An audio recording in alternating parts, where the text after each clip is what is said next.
فلا أقسم بمواقع النجوم وإنه لقسم لو تعلمون عظيم إنه لقرآن كريم في كتاب مكنون لا يمسه إلا المطهرون تنزيل من رب العالمين.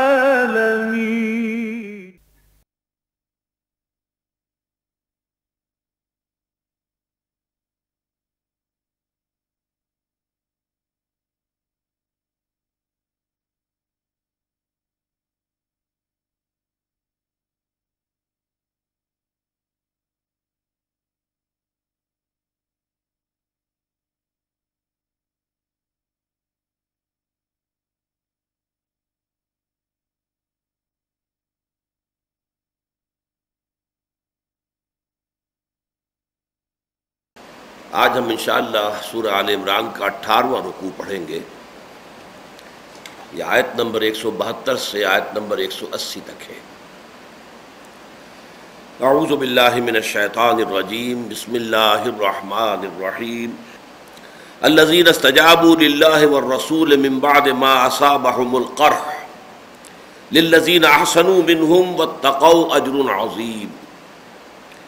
الذين قال لهم الناس ان الناس قد جمعوا لكم فاخشوهم فزادهم ایمانا وقالوا حسبنا الله ونعم الوكيل فانقلبوا بنعمة من الله وفضل لم يمسسهم سوء واتبعوا رضوان الله والله ذو فضل عظيم. انما ذلكم الشيطان يخوف اولياءه فلا تخافوهم وخافون ان كنتم مؤمنين. ولا يحزنك الذين يسارعون في الكفر انهم لن يضروا الله شيئا يريد الله الا يجعل لهم حظا في الاخره ولهم عذاب عظيم. ان الذين اشتروا الكفر بالايمان لن يضروا الله شيئا ولهم عذاب اليم. ولا يحسبن الذين كفروا انما نملي لهم خير لانفسهم انما نملی لهم لیزدادوا اثما ولهم عذاب مہین. ما كان الله ليذر المؤمنين على ما انتم عليه حتى يميز الخبيث من الطيب وما كان الله ليطلعكم على الغيب ولكن الله يجتبي من رسله من يشاء فآمنوا بالله ورسله وإن تؤمنوا وتتقوا فلكم أجر عظيم. ولا يحسبن الذين يبخلون بما آتاهم الله من فضله هو خيرا لهم بل هو شر لهم سيطوقون ما بخلوا به يوم القيامة ولله ميراث السماوات والأرض والله بما تعملون خبير. صدق اللہ العظیم. سورہ آل عمران میں غزوہ احد کے جو حالات و واقعات بیان ہوئے اور ان پر جو تبصرے ہوئے یہ پورے 60 آیات پر پھیلے ہوئے. آیت نمبر 121 سے لے کر اور آیت نمبر 180 تک یہ مسلسل یہی بیان ہے. اور اس کا یہ آخری حصہ ہے جو آج ہم پڑھ رہے ہیں. اس میں پہلی 3-4 آیات میں غزوہ احد کا ایک تتمہ یا تکملہ یا ضمیمہ جو بھی اسے کہیں اس کا ذکر ہے. یہاں پر اس کا صراحت کے ساتھ یہ مذکور نہیں ہے کہ اس کا نام کیا تھا، لیکن سیرت کی کتابوں میں 2 غزوات کا ذکر ملتا ہے کہ جو گویا کہ غزوہ احد کے تتمے کی حیثیت یا تکملے یا ضمیمے کی حیثیت رکھتے ہیں. ان میں سے ایک جو ہے وہ غزوہ حمراء الاسد اور دوسرا غزوہ بدر صغریٰ یا بدر اخریٰ. پہلے وہ آیات پڑھ لیجئے، پھر میں ان دونوں کے ضمن میں جو سیرت کی بعض چیزیں ہیں وہ بیان کر دوں گا. الذین استجابوا للہ والرسول من بعد ما اصابهم القرح، وہ لوگ کہ جنہوں نے لبیک کہی اللہ اور اس کے رسول کی پکار پر. استجابت کسی کی پکار کو قبول کر لینا، کسی کی دعا کو قبول کر لینا، کسی کی پکار پر لبیک کہنا. الذین استجابوا للہ والرسول، وہ صحابہ مراد ہیں، وہ صحابہ حضور کے وہ ساتھی جنہوں نے اللہ کی اور اس کے رسول کی پکار پر لبیک کہی. من بعد ما اصابہم القرح، اس کے بعد کہ انہیں ایک بہت بڑا چرکا لگ چکا تھا، زخم لگ چکا تھا. ان کے 70 صحابہ شہید ہو چکے تھے، بہت زخمی تھے، زخموں سے چور چور بھی تھے. اس حالت میں بھی جب اللہ نے اور اس کے رسول نے انہیں پکارا تو وہ فوراً وہی جو فیض کے اشعار ہیں کہ واپس نہیں پھیرا کوئی فرمان جنوں کا، تنہا نہیں لوٹی کبھی آواز جرس کی.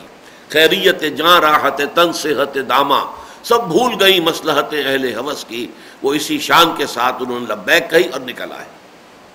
للذین احسنوا منہم واتقوا اجر عظیم، یقیناً وہ لوگ کہ جو انتہائی نیک وکار اور انتہائی خوب کار تھے، اسلام میں انہوں نے احسان کا درجہ حاصل کر لیا ہے اور تقویٰ کی روش اختیار کی، ان کے لیے بہت بڑا اجر ہے.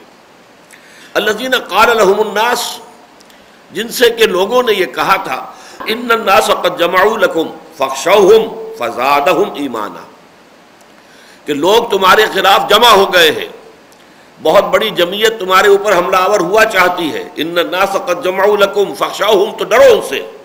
فزادہم ایمانا، لیکن اس سے ان کے ایمان میں اور اضافہ ہو گیا، ان کے شوق شہادت اور ذوق جہاد کے اندر اور اضافہ ہوا. وقالوا حسبنا اللہ ونعم الوکیل، اور انہوں نے کہا ہمارے لیے ہمارا رب اللہ کافی ہے اور وہ بہترین کارساز ہے، وہ بہترین ہستی ہے کہ جس پر توکل کیا جائے، جس پر بھروسہ کیا جائے.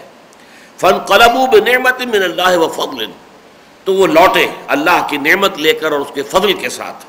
لم یمسسہم سوء، انہیں کوئی برائی نہیں پہنچی، کوئی تکلیف نہیں پہنچی، کوئی گزند نہیں پہنچا. واتبعوا رضوان اللہ، انہوں نے اللہ کی رضا کی پیروی کی، وہ راستہ اختیار کیا جو اللہ کی رضا کی طرف لے جانے والا ہے. واللہ ذو فضل عظیم، اور یقیناً اللہ تعالیٰ بہت بڑے فضل والا ہے. ان آیات میں جیسا کہ میں نے عرض کیا، جو اصحاب سیر ہیں، سیرت نگار، انہوں نے کہا ہے کہ دو میں سے ایک واقعے کی طرف اشارہ ہے.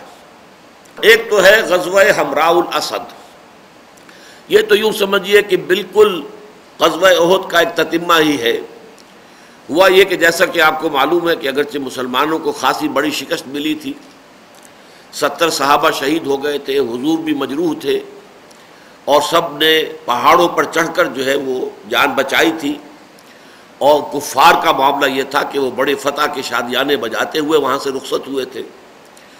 اس میں نبی اکرم صلی اللہ علیہ وسلم کو اسی شب، یعنی غزوہ احد، یوم احد کے بعد جو رات آئی، اس میں حضور کو یہ گمان گزرا کہ ہو سکتا ہے کہ قریش کو اپنی غلطی کا احساس ہو، کہ اس وقت جب کہ ہمارا پلڑا بھاری ہو چکا تھا، مسلمان زخمی تھے اور ان کا مورال بھی بہت گرا ہوا تھا، ہم اس قصے کو مکائے بغیر جو واپس آ گئے تو ہم نے غلطی کی. ہمیں چاہیے تھا کہ اس پورے قصے کو پاک کر کے آتے، ختم کر کے آتے. اور یہ میں آپ کو بتا چکا ہوں کہ خالد ابن ولید نے یہ مشورہ دیا بھی تھا، لیکن کمانڈر ان چیف کی حیثیت تھی ابو سفیان کو حاصل. خالد ابن ولید نے یہ کہا تھا کہ ہمیں پہاڑوں پر چڑھ کر ان کا خاتمہ کر دینا چاہیے، لیکن ابو سفیان نے یہ کہا کہ نہیں، اس میں اندیشہ بہت شدید ہے، نقصانات بہت ہوں گے، وہ اونچائی پر ہے، اوپر سے پتھراؤ ہی کریں گے، پتھر لڑکھائیں گے، اسی سے ہماری جو ہے ہلاکت ہوگی، اوپر سے تیروں کی بارش کریں گے، اس سے ہلاکت ہوگی. لہذا اس نے اسی میں سمجھے کہ بس جو کچھ ہمیں حاصل ہو گیا ہے، ایک کامیابی ہمیں مل گئی اور ہمیں جو ہے اس وقت جو فتح حاصل ہو گئی ہے وہ کافی ہے، اس پر کفایت کریں اور واپس چلیں. تو حضور کو یہ اندیشہ ہوا کہ انہیں یہ خیال آئے گا کہ یہ ہم سے غلطی ہوئی ہے، لہذا ہمیں ان کا تعاقب کرنا چاہیے. مبادہ وہ یہ سمجھ کر کہ مسلمان تو اس وقت جو ہے شکست خوردہ بھی ہے اور ان کے دل جو ہے پشمردہ بھی ہے، تو اس حوالے سے ہم آئیں اور فوراً حملہ کر دیں. اس کی بجائے انہیں یہ خبر جانی چاہیے کہ مسلمان تو تمہارے تعاقب میں آ رہے ہیں، ان کے حوصلے تو اتنے بلند ہیں، ان کا مورال اتنا اونچا ہے کہ وہ تو اس حالت میں